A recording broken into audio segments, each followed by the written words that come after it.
M S I historical کے معزز دوستوں، میں ہوں شمس الاسلام اور آپ تمام دیکھنے اور سننے والوں کو السلام علیکم۔ دوستوں، بحیثیت مسلمان کیا آپ اس بات کا تصور کر سکتے ہیں کہ اللہ تعالیٰ آپ سے ناراض ہو جائے یا اللہ تعالیٰ کی ذات کو آپ سے نفرت ہو جائے؟ دوستوں، مسلمان کے لیے ایسی سوچ کا آنا بھی تکلیف دہ ہوتا ہے، لیکن یاد رہے کہ مسلمان جانے انجانے میں ایسے کام کر رہا ہوتا ہے جو اللہ تعالیٰ کی ناراضگی کا سبب بنتے ہیں، اور جن کاموں سے انسان اللہ تعالیٰ کی نفرت مول لیتا ہے۔ آج بات کریں گے ایسے کون سے 3 گرہ غضب کا شکار ہو سکتے ہیں۔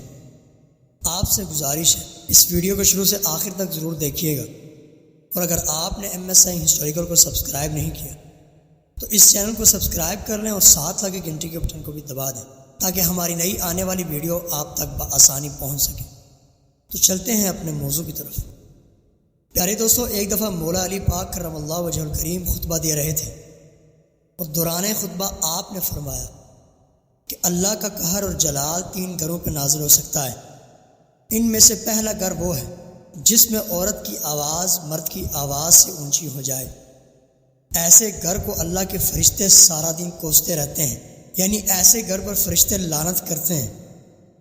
اس لیے ہماری ماؤں اور بہنوں کو چاہیے کہ وہ اس بات کا خیال رکھیں اور اپنے گھر کو اللہ کے غضب اور فرشتوں کی لعنت سے بچا کے رکھیں۔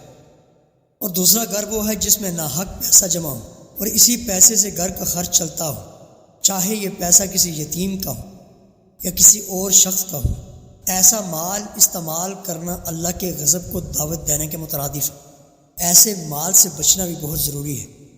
اور تیسرا گھر جو اللہ کے غضب کا شکار ہو سکتا وہ ہے کہ جس میں کوئی مہمان آئے تو گھر والے اس پر ناراض ہوتے ہوں۔ فرمایا کہ جس گھر میں ایسا ہو تو فرشتے اس گھر والوں کی نمازوں کا ثواب نہیں لکھتے۔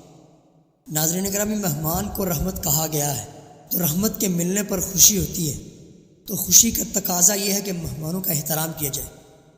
دوستو، ان تمام امور سے خود کو بچانا چاہیے جن سے اللہ تعالیٰ ناراض ہوتا ہے، کیونکہ جب اللہ ناراض ہوتا ہے تو برکتیں اٹھ جاتی ہیں اور سکون ختم ہو جاتا ہے۔